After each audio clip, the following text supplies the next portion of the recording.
This is a story about an immense journey. I paddled this river years ago, from the mountain to far out onto its desert plain.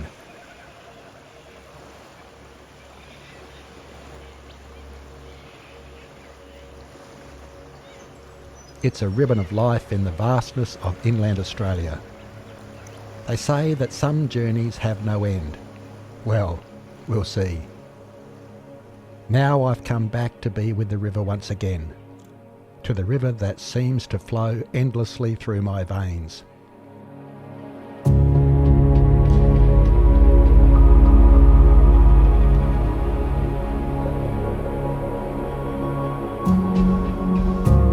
I've come back to sit beside this fire and to fall back into those memories. Because the further a river travels, the more mysteries, stories and wounds that it gathers, and the harder it becomes to find the truth.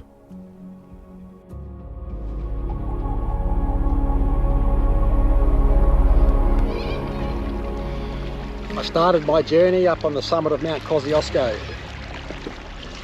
1,500 kilometres that way, and the ocean is still 1,000 kilometres that way. Can't quite hear the ocean roaring just yet. In fact, out in this dry, arid mallee country, when the sun's high overhead in a blue sky, it's incredibly silent.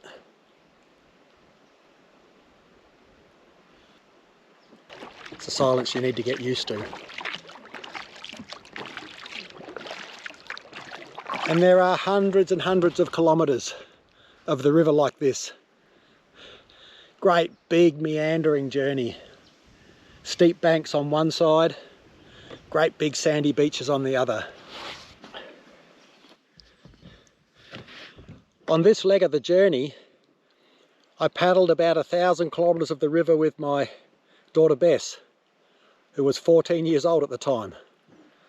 It was a monumental journey for a 14-year-old, for both of us in fact.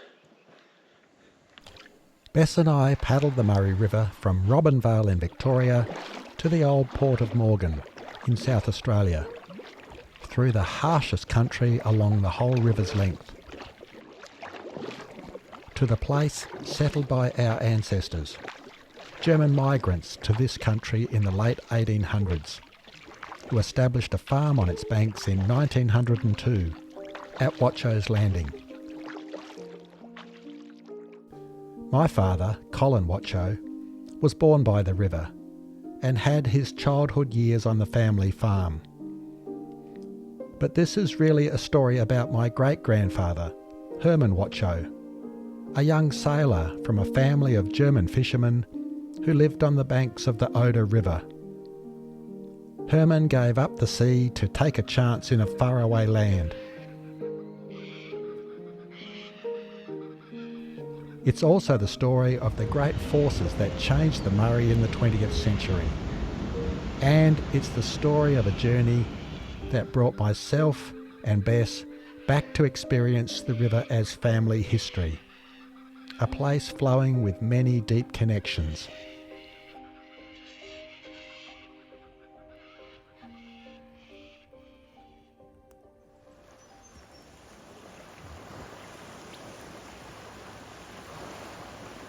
There you are, standing on the Oder's banks. There you are, waiting for the night tide. Humming to those quiet waters, your hand settling on the trembling line. My dear forefathers, I've never seen your faces, I've never heard your names called out in the dark across the river. Keep the line tight, keep the line tight. Don't forget me as you lean on your oars. Don't forget me as you flip those glassy-eyed fish into your boats. Don't forget me, for I'm bringing you my daughter all the way down the river on the last run of the flood before the long drought. Dear Hermann, for you were as far back as I can reach. What germ of adventure were you running to, or from? Was it the Prussian army, hunting conscripts along the streets of Usedom? Were you high in the rigging, on the new iron bark, when, outward bound from London town, she cut down another in the thick Thames haze? And was there panic and frightened voices in the water? Or were you below, that Christmas Eve, a month after repairs in Gravesend, sorting and stowing the cargo of cement and iron, brandy and cigars, nails and railway chairs, all bound for the faraway colony of South Australia? What dreams did you cling to? What ballast of desire steadied you? Up there amongst the spars, as she ran before the gales and the trades. Were you on deck, Hermann, when the Ganges rounded the African Cape?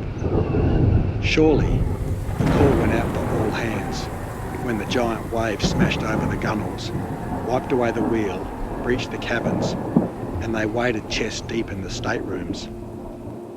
You took away the carpenter to join the family of bones down there in the ocean's silty deep. Had you made your pact with God by then, to never again leave the security of earth? Even the strangeness of the south was better than the placeless sea in its dark abyss. Perhaps, when the land stopped pitching beneath your feet, you dreamed again that you might find quiet waters. Don't forget me, Hermann. Don't forget that I'm bringing you my daughter, all through these days of summer heat, down that long, meandering, trembling line that shines beneath the austral sun.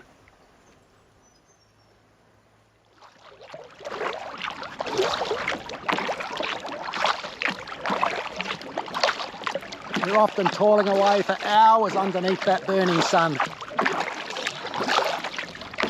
through blistering heat and just hoping to find a nice campsite, a beach with easy access to some shade.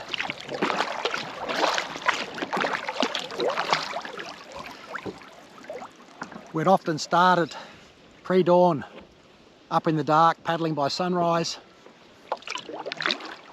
and we paddled 5 90-minute shifts. 90 minutes, 15 minutes break. 90 minutes, 15 minutes break. 90 minutes, then lunch. 90 minutes, 15-minute break. 90 minutes, get into campsite mid-afternoon.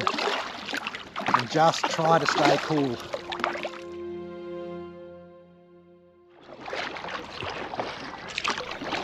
Early start to beat the heat, up at 6, paddling by 7.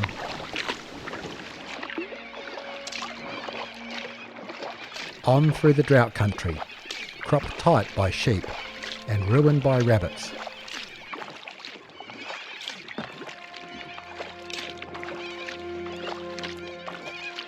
Stop to climb the cliffs following the long tube of water that raises the river impossibly to a high hidden orchard. It's always been about water.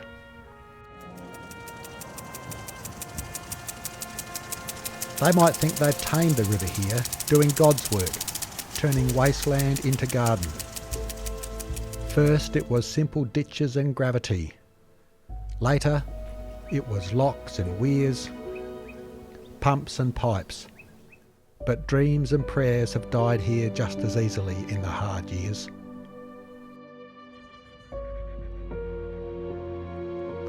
Fresh water from the mud-brick town hall tank. A silent prayer of thanks. Another old story about the river.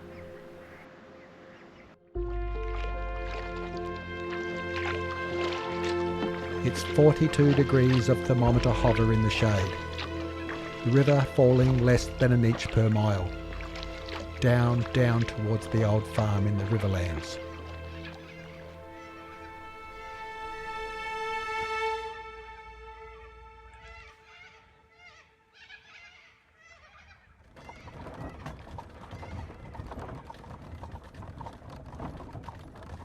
Hermann, do you remember hiding beneath the load on the Harndorf farmer's wagon as he smuggled you from the port? It was May, and the hills were green from the last rain. And as the German farmer set you against that first tree, when you traded oar and rope for axe, were you smiling when the sweat beaded on your brow and dropped into the soil that first time? But itinerant workers like you, Hermann, Always move along. So you did, to the new town of Freeling, working your way north along the rain-catching crest of the Gawler Range. It's always been about water, Hermann. It's always been about water. Then further north again, chasing the word of work, cutting down those timbered hills to feed the Burra mines, and building the roads that years later we'd drive along in the EH, leaving rooster tails of white dust in our wake. By then you'd married Emma. I see her standing beside you in that old photograph, her delicate hand at rest upon your suited arm, her bonneted head not even level with your shoulder. There you are, both stilled by the camera, telling your story through a picture. Soon a son, the first in our line native born, beneath the chill inland glow of the Southern Cross. Yet, just before the year, you and Emma would pray before his white limestone grave, shimmering in the inland air. Did you gasp again, out of deep memory, when you first saw that long reach of the river? Did the quiet sound of running water return you to your child dreams? Hold on tight to those dreams, Hermann. They're coming back. They're coming back again with my daughter. All the way down the river. All along its sweeping bends from far upstream. How hard was it farming the dust and flies in those years of heat? Perhaps the land looked good 1 year in 3. But the next year brought only a harvest of dust. And the next. And the next. Yet the river was always there, beneath the white sun heat of the everyday, just beyond the rim of the burnt horizon, winding its way to you, cutting its way through the hard earth, calling out for you in the night. So, by federation, you went back to your old life working the riverboats. The rail had reached Morgan and the paddle steamers carried their busting loads down the Darling. That's it, those green buoys mark the boundary. The Murray and the Darling. You worked in sight of water, a decky, or cutting timber, or digging ditches, when the new irrigation towns sprung upriver. It was still a river then, before the locks, before the pumps. The river had its own rain then, high river 1 year, low the next. Steamers trapped for years in billabongs, you stepping across the river with one big stride. Then the skipper's boats would be wrecked against a snag in the next flood. Soon the commissioners were spinning their schemes to bring the river under rule, to turn her temper and put her to more fruitful labour. The day the news came that your oldest, Fred, had fallen from a barge at the Morgan Wharf and drowned. Then taking days searching for his body till it floated to the surface. So you and Emma cut another grave and gave another son to the hard earth.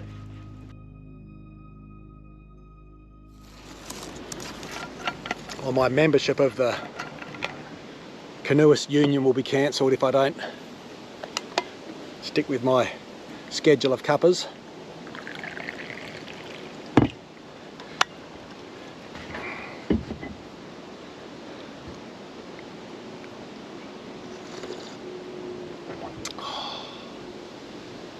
That's hot sweet tea.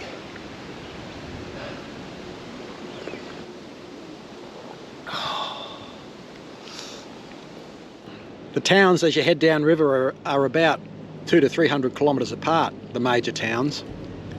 And so you'd been on the river for several days. It was good to get into a town and stay in a caravan park and walk into town and find some supplies and feel the character of each town as you went downriver. Stubby poles, limestone houses, wide verandas and plenty of drought-tolerant plants. That's a South Australian townscape. I'd look at the weather forecasts, and if we had some scorching weather, coming our way, I'd try and time it and reach a town. If the town was big enough, you could go and find cool spaces, like picture theatres and things like that, just to get through those blistering hot days.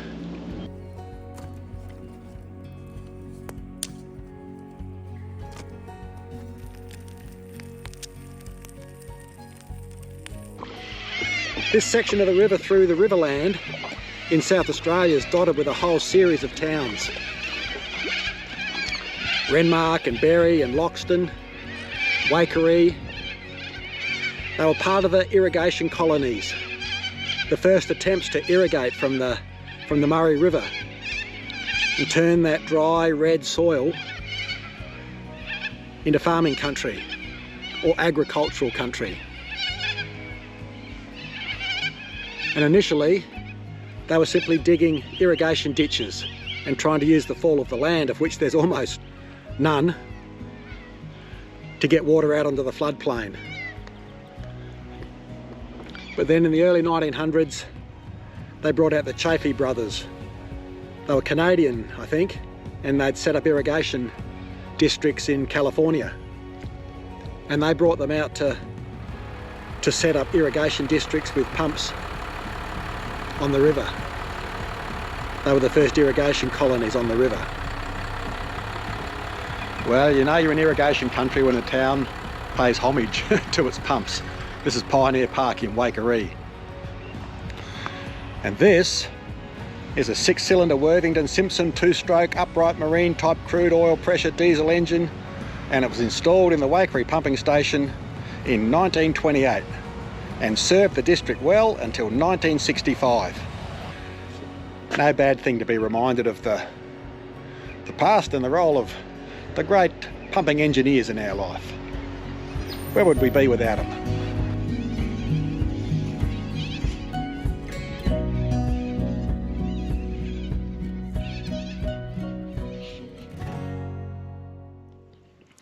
Once more you chanced it all on a miscellaneous lease, this time in the 100 of Cadell. But you were right there on the brimming edge. On the outside of that sweeping turn, side by side you worked, you and the boys, digging the dugout where the river met the cliff, in which the family lived whilst you carted the stone that would become the home, that you would name Rose Farm. You built the house well back, but 39 brought the river to the door, and you were seen rowing the punt out to the orchard to pick the last of the fruit. The 1956 floods put 6 feet of water through the house, but we were all gone by then. In the early years you cut lignum scrub and gum, clearing the land for wheat, each axefall a perfect stroke, filling the quiet space with meaning. You were paid cash for the wood piled by the river that fueled the steamer's boilers, the skippers checking their charts to call at Wattchow's landing. Don't forget us, Hermann, as you pass the farm down the line. We place our hands on the canoe now and feel it trembling. We're coming fast now, my daughter and I. She's working hard now, pulling on her paddle. Each corner, every quiet sunset, every reach of headwind-driven, cliff-funnelled waves, every morning chorus of cockatoos brings her closer to Wattchow's landing. Now 100 years along, though we've been scattered by our university degrees, we still watch and pray for the dark cloud to burst, for the season to break, for wheat waving in the sun. We still pray for a surge of water to come down from the faraway mountain. We still listen for the sound of running water in the night. So the day I bring my daughter to the old farm, there's nobody home. We place our hands on the old stone. It pulses, it trembles. Beside the old gum that marked the high rivers, we gaze at the shimmering water. She listens to the old stories. Look upstream. We carry the memories of all those songs inside us now, of all the turns and towns, all those yarns of wrecked steamers and bullock drovers, of camps and heat, laughter and tears, of sweat and blood, pumps and sun and vines, and fruit ripening on the trees. Now she stares downriver into tomorrow, and I see her muscles tense with new strength as she lifts her paddle once again. How many more sweeping bends? How many more camps?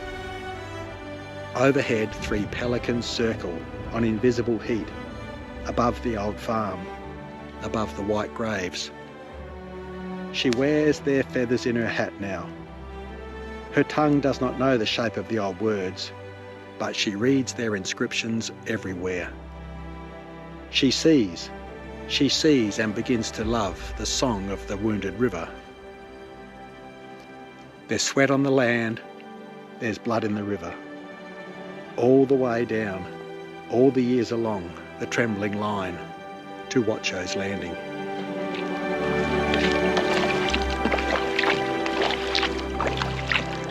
It's a nice cool morning this morning,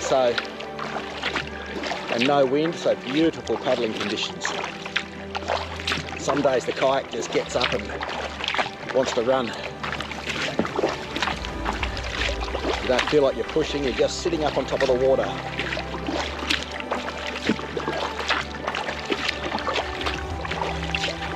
The sun's just beginning to come up and poke through the clouds. Pelicans and cormorants everywhere. River reeds and red gums hanging over the river.